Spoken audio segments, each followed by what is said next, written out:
मुंबईतल्या मुसळधार पावसाचा फटका फक्त सामान्य लोकांनाच नाही तर आमदारांना सुद्धा बसलेला आहे। 10 ते 12 आमदार ट्रेनमध्ये अडकल्याची माहिती समोर येते। सोलापूरवरून मुंबईला येणारी सिद्धेश्वर एक्सप्रेस गाडी कुर्ला इथे अडकलेली आहे आणि त्यामध्ये काही आमदार अडकल्याची माहिती समोर येते आणि या आमदार साहेबांनी रस्त्याने जाणं पसंत केल्याचं दिसतंय। तिकडची दृश्य आपण लोकशाही मराठीच्या माध्यमातून बघू शकतोय। त्याच्यामध्ये सत्ताधारी राष्ट्रवादीचेही आमदार आपल्याला दिसतायत।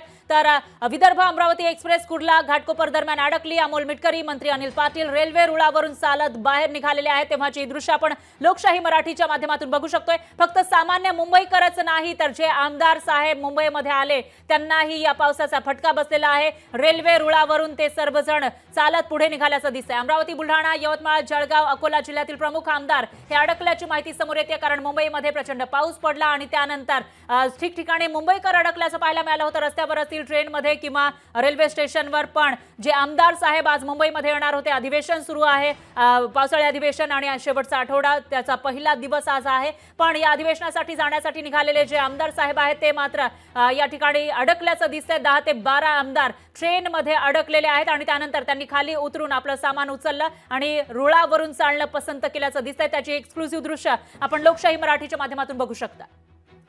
दादर आणि कुर्ला स्टेशनच्या मधात राज्याचे मदत व पुनर्वसन तसंच आपत्ती व्यवस्थापनाचे मंत्री श्री अनिल पाटील साहेब, मी आणखी या ट्रेनमध्ये 8 ते 10 आमदार अडकून आहेत आणि एक वेगळा अनुभव आम्ही आज घेतो आहोत। पावसामुळे सर्व जनजीवन विस्कळीत झालेलं आहे आणि आज विधिमंडळाच्या अधिवेशनाचा साधारण अंतिम आठवडा पावसाळी अधिवेशनाचा, त्या अधिवेशनात जाण्यासाठी सुद्धा प्रचंड हाल या ठिकाणी झालेले आहेत। लवकरच वाहतूक सेवा सुरळीत होईल अशी अपेक्षा करतो।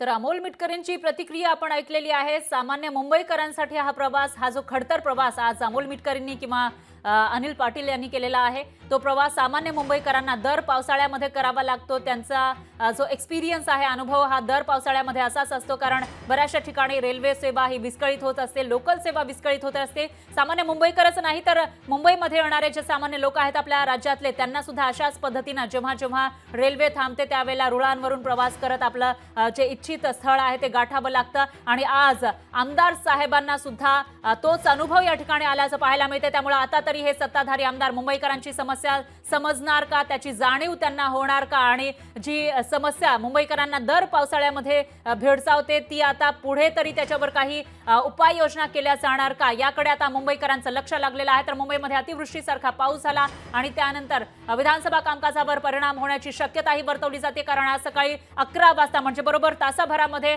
कामकाज सुरू होणार आहे। तर अतिवृष्टीमुळे आमदार आणि मंत्री पोहोचलेले नसल्यास कामकाज काही वेळासाठी स्थगित करणार असल्याची माहिती ही समोर येते। तर विधानसभा अध्यक्ष परिस्थितीचा आढावा घेऊन निर्णय घेणार असल्याची माहिती सूत्रांनी लोकशाही मराठीला दिलेली आहे। अंतिम आठवडा पावसाळी अधिवेशनाचा, पण अंतिम आठवड्याच्या पहिल्याच दिवशी कामकाजाचा खोळंबा उडण्याची शक्यता आहे कारण आजचं कामकाज स्थगित करा अशी मागणी आमदारांनी केल्याची माहिती सुद्धा समोर येते कारण बरेचसे आमदार हे पोहोचू शकलेले नाहीये। जो पाऊस झाला आहे, अतिवृष्टीसारखा पाऊस मुंबईमध्ये झाला आहे आणि त्याचा परिणाम रेल्वेवर बसलेला आहे, विमान सेवेवर बसल्याचं पाहायला मिळतंय, बसेसवर सुद्धा त्याचा परिणाम झाला आहे आणि त्यामुळे आता कुठेतरी हे जे कामकाज आजचं आहे ते स्थगित करा अशी मागणी करण्यात आली आहे। त्यामुळे आता अध्यक्ष नेमका काय निर्णय घेणार याकडे सगळ्यांचं लक्ष लागलेलं आहे। तर परिस्थितीचा आढावा घेऊन याविषयी निर्णय घेतला जाणार असल्याची माहिती सूत्रांनी लोकशाही मराठीला दिलेली आहे। त्यामुळे आजचं जे कामकाज अगदी तासाभरामध्ये सुरू होणार आहे, 11 वाजता साधारणतः कामकाज सुरू होतं, मात्र हे कामकाज आज स्थगित होण्याची शक्यता आहे कारण अतिवृष्टीमुळे आमदार आणि मंत्री पोहोचलेले नसल्यास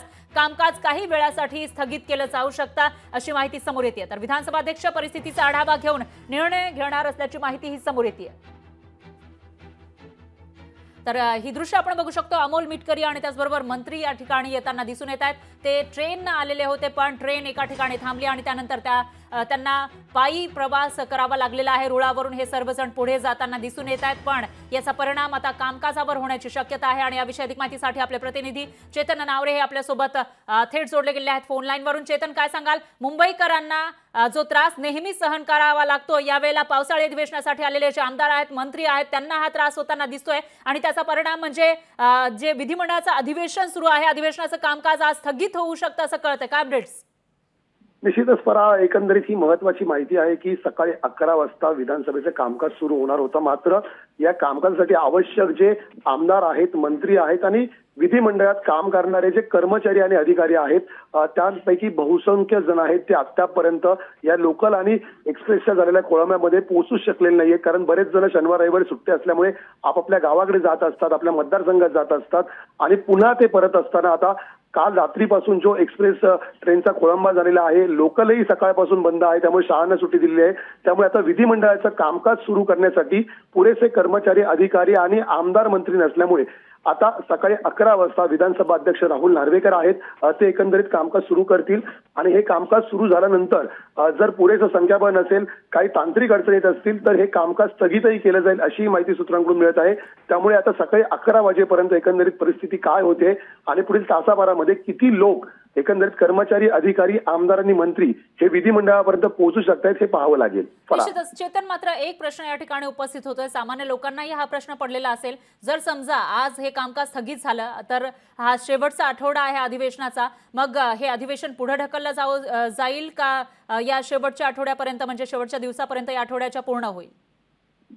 यामध्ये दोन शक्यता वर्तवल्या जात आहेत परा. एक म्हणजे आजचं कामकाज आहे ते आज दुपारनंतर पुन्हा सुरू केले जाते का, किंवा आजचं पूर्ण कामकाज जर स्थगित झालं तर आज उरलेलं कामकाज जे आहे ते पुढील 3 दिवसामध्ये 4 दिवसामध्ये पूर्ण करण्याचा प्रयत्न केला जाईल. त्यासाठी अतिरिक्त वेळ विधानसभा आणि विधान परिषदेचं कामकाज सुरू राहील. म्हणजे संध्याकाळी 6, 7, 8 वाजेपर्यंत संपणारं जे कामकाज होतं ते रात्री 11, 12 वाजेपर्यंतही सुरू राहू शकतं.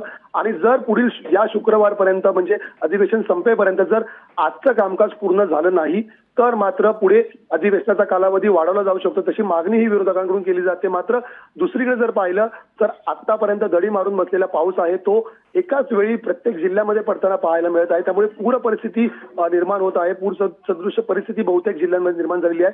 त्यामुळे आमदारांकडून आणि विरोधी पक्षांकडून ही मागणी केली जाऊ शकते की पुढे कामकाज न वाढवता प्रत्येक आमदार मंत्र्यांना आपल्या मतदारसंघात जाण्यास द्यावं. कारण लोकांना त्यावेळी लोकप्रतिनिधींची गरज असते, प्रशासनावरती कुठेतरी दडपण असतं, ते दडपण दूर करण्याची गरज असते. त्यामुळे दोन्ही शक्यता आहे की कामकाज अधिक वाढवलं जाऊ शकतं किंवा लवकरही अधिवेशन गुंडाळलं जाऊ शकतं. निश्चितच चेतन, धन्यवाद तुम्ही दिलेल्या या सविस्तर माहितीसाठी.